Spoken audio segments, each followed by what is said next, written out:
Hi, we're back again today. We are together to talk about texture. So let's get going.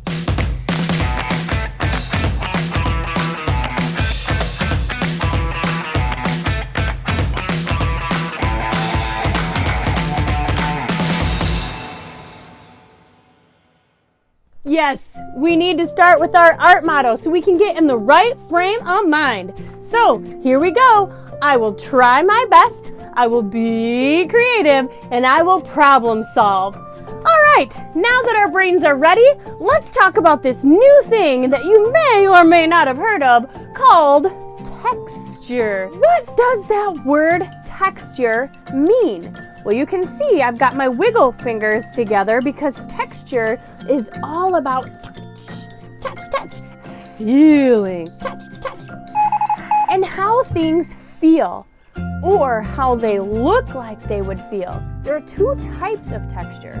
One is real or actual texture, and that is how something actually feels.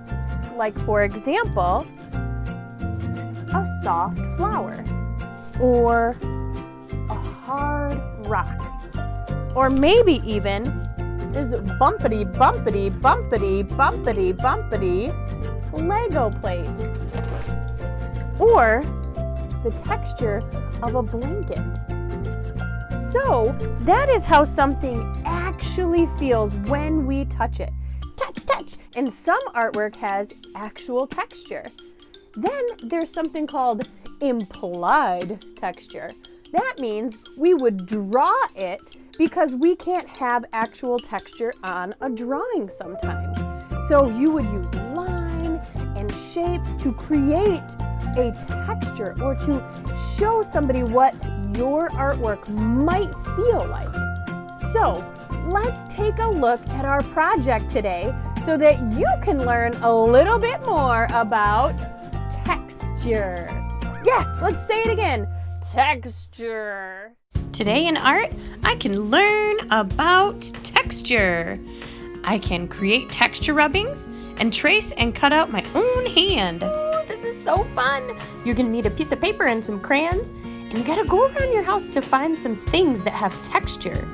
All you do is lay your paper over the top of that texture thing and start coloring with your crayons. Look at all these fun textures you can create with just things you find around the house. And you're going to want to layer them over on top of each other so that you can have a really interesting piece of art. That is called overlapping. Look at how the different textures kind of blend together when you stack them on top of each other.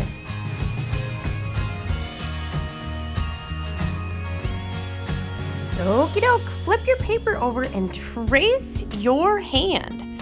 You're gonna trace it with the crayon, go all the way around your fingers. And then when you're done, you're gonna cut that out.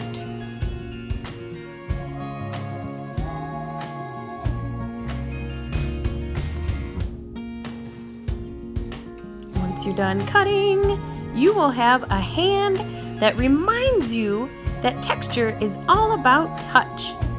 Now, you can take that hand, if you want, and glue it down on another piece of paper and see what you can turn it into. Let's see what your creative brain will make. Into a landscape, but yours can be anything you like, maybe a monster or an animal. Have fun with your texture creations!